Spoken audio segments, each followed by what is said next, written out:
ನಿಮ್ಮ ಒಂದು ಸಣ್ಣ ಸಹಾಯ ಒಂದು ಕುಟುಂಬದ ದೊಡ್ಡ ಆಶಾಕಿರಣವಾಗಬಹುದು. ಇಂದು ನವೀನ್ ಅವರ ಕುಟುಂಬ ಎದುರಿಸುತ್ತಿರುವ ಸಂಕಷ್ಟವನ್ನು ನಾವು ಅರ್ಥ ಮಾಡಿಕೊಳ್ಳೋಣ.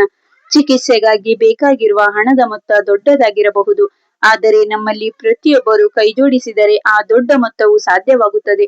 ನಿಮ್ಮ ಕೈಲಾದಷ್ಟು 100, 500, 1000 ಅಥವಾ ಸಾಧ್ಯವಾದಷ್ಟು ಹಣವನ್ನು ನೀಡಿ ಸಹಕರಿಸಿ. ಮೊತ್ತ ಚಿಕ್ಕದೋ ದೊಡ್ಡದೋ ಮುಖ್ಯವಲ್ಲ, ನಮ್ಮ ಸಹಾಯ ಮಾಡುವ ಮನಸ್ಸು ಮುಖ್ಯ. ಹಣಕಾಸಿನ ನೆರವು ನೀಡಲು ಸಾಧ್ಯವಾಗದವರು ದಯವಿಟ್ಟು ಈ ಮನವಿಯನ್ನು ಹೆಚ್ಚೆಚ್ಚು ಜನರಿಗೆ ವಾಟ್ಸ್ಆಪ್, ಫೇಸ್ಬುಕ್, ಇನ್ಸ್ಟಾಗ್ರಾಂ ಮೂಲಕ ಹಂಚಿಕೊಳ್ಳಿ.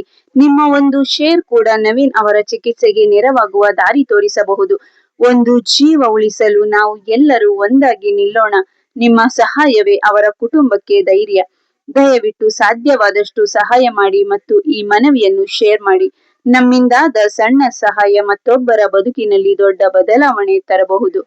ಗಂಗೊಳ್ಳಿ ಸಮೀಪದ ದಾಕುಯಿತ್ಲು ಗ್ರಾಮದ ಯುವಕ ಶ್ರೀ ನವೀನ್ ಕಾರ್ವಿ, 29 ವರ್ಷ. ಇವರು ತೀವ್ರ ವೈಟ್ ಜಾಂಡೀಸ್ ಮತ್ತು ಬ್ಲಡ್ ಇನ್ಫೆಕ್ಷನ್ ನಿಂದ ಬಳಲುತ್ತಿದ್ದು, ಪ್ರಸ್ತುತ ಮಣಿಪಾಲದ ಕೆಎಂಸಿ ಆಸ್ಪತ್ರೆಯ ತೀವ್ರ ನಿಗಾ ಘಟಕದಲ್ಲಿ ಚಿಕಿತ್ಸೆ ಪಡೆಯುತ್ತಿದ್ದಾರೆ. ವೈದ್ಯರ ಸಲಹೆಯಂತೆ ಅವರಿಗೆ ತುರ್ತು ಹಾಗೂ ನಿರಂತರ ಚಿಕಿತ್ಸೆ ಅಗತ್ಯವಿದ್ದು, ಪ್ರತಿದಿನ ಸುಮಾರು 40,000 ಚಿಕಿತ್ಸಾ ವೆಚ್ಚವಾಗುತ್ತಿದೆ. ಒಟ್ಟಾರೆ ಚಿಕಿತ್ಸೆಗೆ ಸುಮಾರು 5 ಲಕ್ಷ ವೆಚ್ಚವಾಗಲಿದೆ ಎಂದು ವೈದ್ಯರು ಅಂದಾಜಿಸಿದ್ದಾರೆ. ನವೀನ್ ಅವರು ಅತ್ಯಂತ ಬಡ ಕುಟುಂಬದವರಾಗಿದ್ದು, ತಂದೆ ತಾಯಿಯನ್ನು ಕಳೆದುಕೊಂಡಿದ್ದಾರೆ. ಈ ಸಂಕಷ್ಟದ ಸಂದರ್ಭದಲ್ಲಿ ಚಿಕಿತ್ಸೆಯು ಭಾರಿ ವೆಚ್ಚವನ್ನು ಭರಿಸುವುದು ಅವರ ಕುಟುಂಬಕ್ಕೆ ಅಸಾಧ್ಯವಾಗಿದೆ.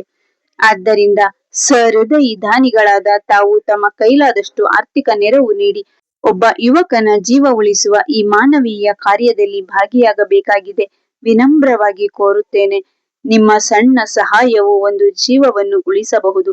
ದಯವಿಟ್ಟು ಈ ಮನವಿಯನ್ನು ನಿಮ್ಮ ಬಂಧು ಮಿತ್ರರಿಗೂ ಹಂಚಿ ಹೆಚ್ಚಿನ ಜನರಿಗೆ ತಲುಪುವಂತೆ ಸಹಕರಿಸಿ. ನಿಮ್ಮ ಸಹಾಯವೇ ನವೀನ್ ಅವರ ಬದುಕಿಗೆ ಹೊಸ ಆಶಾಕಿರಣವಾಗಲಿದೆ. ಧನ್ಯವಾದಗಳು.